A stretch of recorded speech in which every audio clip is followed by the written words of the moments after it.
Welcome to the deep dive. Yeah. Today, we're really getting into something crucial, unlocking the potential that, well, you already possess. Mm-hmm. We've got a great source for this, a podcast script called Unlock Your Hidden Potential with Simple Mindset Shifts. Sounds interesting. Yeah, and our mission really is to give you some, and where do these stories come from? The script mentions, upbringing, society, maybe past experiences we interpreted negatively. In all sorts of places. And the critical first step, really, is just seeing that. Recognizing that what feels like a fixed limitation, I'm just not confident, is often just one of these narratives. And here's the empowering bit, because it's not about years of digging into why. The power flips on when you realize if it's a belief, then, well, it's a choice. Maybe unconscious, but still a choice. Absolutely. Yeah. That recognition alone, that's the start. That's step one in taking back control and unlocking that potential. So that leads into this idea the script calls the mindset trap. Yeah, that phrasing really, it hits home, doesn't it? It's this cycle where we get caught up believing these stories about ourselves instead of seeing a lack of actual external chances. We become our own main obstacle. Pretty much. Our beliefs limit us more than reality often does. And the script uses those everyday phrases like, Yeah. oh, I'm just not that confident, or there's no way I could do that. We say them like they're facts, like laws of physics about ourselves. But they're just beliefs, opinions, really, that we've maybe just absorbed without questioning. Mm-hmm. And the script brings in a quote here from Buddha, actually. The mind is everything. What you think, you become. Powerful. Simple, but powerful. It really underscores that our inner landscape kind of shapes our outer experience. So what does this mean for everyone listening? It boils down to this. Yeah. The second you see those ingrained beliefs as choices, not unshakable facts, That's when you get your agency back. right? You realize you're not inherently flawed or stuck. You can actually, change the story. Okay, so moving from that realization, the script gets really practical. It lays out 5 common limiting beliefs and their shifts. This is the actionable stuff. Exactly. Yeah. Taking those negative loops and consciously flipping them. Yeah, I like this part. It's like a quick start guide. So the first one, the big one, I'm not good enough.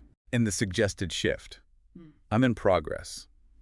Simple, Yeah. but it changes everything, doesn't it? Yeah. It's not about reaching some mythical good enough point, No, it acknowledges growth is ongoing. It takes the pressure off perfection right now. right? Then the second one, I'm too late. We've all felt that, surely. Oh, yeah. And the shift is now is the perfect time. I like that. It cuts through the regret, the should-haves, and just says, okay, start now. This moment is fine. Exactly. The present is always the right time to start. The number 3, I don't know how. Which stops so many people. It does, but the shift is I'm figuring it out. Love the energy in that. It's active. It admits you don't have the answer yet, but you're looking, you're moving. Mhm. You're not paralyzed by the unknown. And number 4, I always fail. Oof. That's a heavy one. Yeah, but the shift is subtle and powerful. I always learn. So it reframes failure completely. It's not an endpoint, it's data, it's part of the process. Precisely. Remove the sting, emphasizes the growth. And the last one they list, it's not possible for me. That feeling that some things are just for other people. Right. And the shift is, if someone else did it, I can too. That really challenges that sense of personal, unique limitation. Opens up the possibility. And the key point the script makes about all these is the conscious effort to change your self-talk. It's not about pretending or faking it till you make it, exactly. No, it's more about just stopping the repetition of the negative limiting script in your head. That consistency is what starts to rewire your actual sense of self. Which flows perfectly into the next big idea, the power of identity. Mm-hmm. And the script drops what it calls a truth bomb here. Mm-hmm. Pretty direct. What is it? You'll never outperform your self-image. Wow. Okay. That makes you think. It does, right. You can try new actions, push yourself, but if deep down your view of yourself is still limited, You'll eventually snap back or sabotage yourself or just hit a wall. You can't consistently act like someone you don't fundamentally believe you are. the analogy they use is great. It's like trying to run brand new, powerful software on a really old, outdated operating system. Ah, yeah. Good one. The new apps, new habits, goals they might install, but they won't run properly because the underlying system, your self-image, can't support them. Right. Which leads to this really interesting shift in the questions we ask ourselves. Okay. Instead of always asking, okay, what should I do? What actions do I take? The script suggests, starting with, who do I want to become? Shifting from action to identity first. Exactly. Define the who, the desired identity, and the what, the necessary actions become much clearer and often easier because they align with who you're deciding to be. That makes sense. Your identity drives your behavior, like the example they give. If you truly see yourself as a disciplined person. You just act disciplined more often. Right. It's less about forcing yourself with willpower all the time and more about just acting in line with who you believe you are. Okay, so building on that, the script gives us 3 simple shifts to unlock potential. Really practical things we can start doing. Good. Let's get into those. Shift number 1. It's moving from outcome-focused, identity-focused. We kind of touched on this, but give us the example. Okay, so instead of just focusing on the result, like, I want to lose 20 pounds, Which is a common goal, yeah. you shift the focus to the identity. I'm becoming someone who moves their body daily. Or I'm becoming someone who eats to feel powerful and energized. So focusing on the person who would naturally achieve that outcome. Exactly. And the script argues this is way more sustainable. Outcome focus can be discouraging if results are slow, True. but focusing on embodying the identity reinforces the actions consistently, which makes the outcome much more likely anyway. Okay, makes sense. What's shift number 2? From perfection progress. Oh, this one's huge. I think so many people get tripped up here, that need for it to be perfect right away. Totally. We get paralyzed, right? Yeah. Afraid to even start because it won't be flawless. Yeah. So the shift is just valuing action, any action, over that impossible ideal. The script mentions done is better than perfect. A classic for a reason. It is. Growth is messy. Mistakes happen. And that ugly first draft or that awkward first attempt, that's progress. That's proof you started. It breaks the paralysis. Okay, good one. Yeah. And the third shift. Moving from control, curiosity. Okay, explain that. We like control, don't we? We do. We want to map everything out, know all the steps, control the outcome. But life rarely works like that. Definitely not.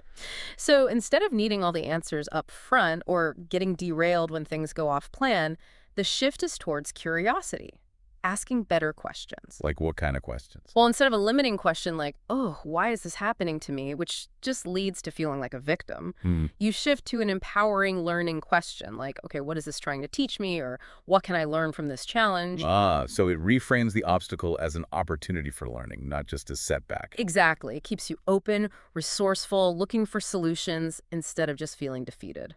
And they wrap this section up with that lens analogy, right? Your mindset is the lens you see through. Change the lens. And your whole perception of the world, of what's possible, it shifts. Powerful stuff. So to make this even more concrete, the script includes some real-world examples. Yeah, and these really drive the point home. The first one is about a woman in a coaching group, apparently, who had this deep, deep belief she was just not a public speaker. Terrified. Okay, a common fear. A very common fear. And it held her back for years, professionally, maybe personally too. So what changed? How did she apply these ideas? Well, the script says she made that conscious shift in self-talk. Instead of the constant loop of, I'm terrible at this, I can't speak, Right. she started intentionally saying, I'm learning how to express my truth, or I'm developing my ability to communicate effectively, something like that. Focusing on the growth, the positive intention. Exactly. And that small internal shift, repeated consistently, it changed everything for her. The outcome. What happened? She now gives TEDx talks. Wow. Okay, from terrified to TEDx. That's quite a transformation. And it started with just changing the internal sentence. That's the story, yeah. A powerful example of inner dialogue shifting outer reality. Okay, what's the second example? Someone probably more familiar, Howard Schultz. Starbucks founder. Right. Yeah.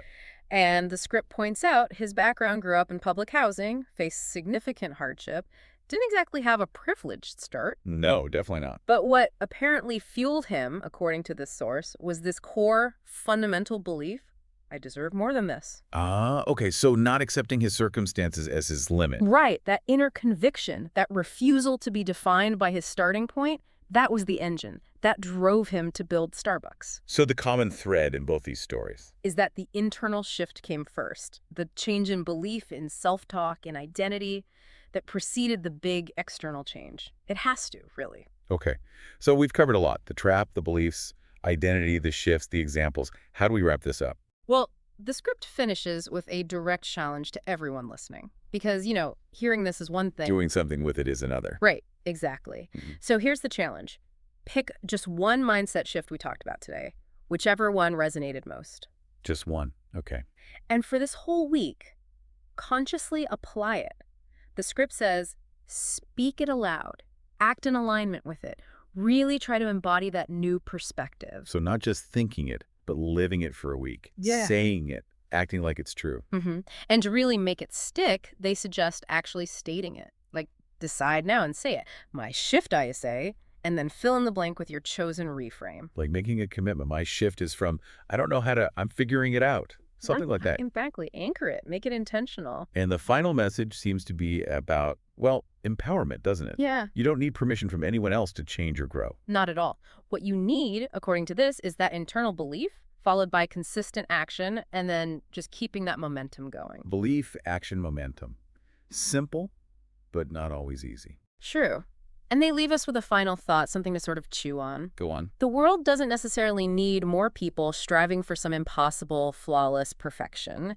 Okay. What it really needs, perhaps, are more people willing to just actively step into their potential, embrace that messy process of growth, and share what they have, imperfections and all. Stepping into potential, not chasing perfection. That's a good place to leave it.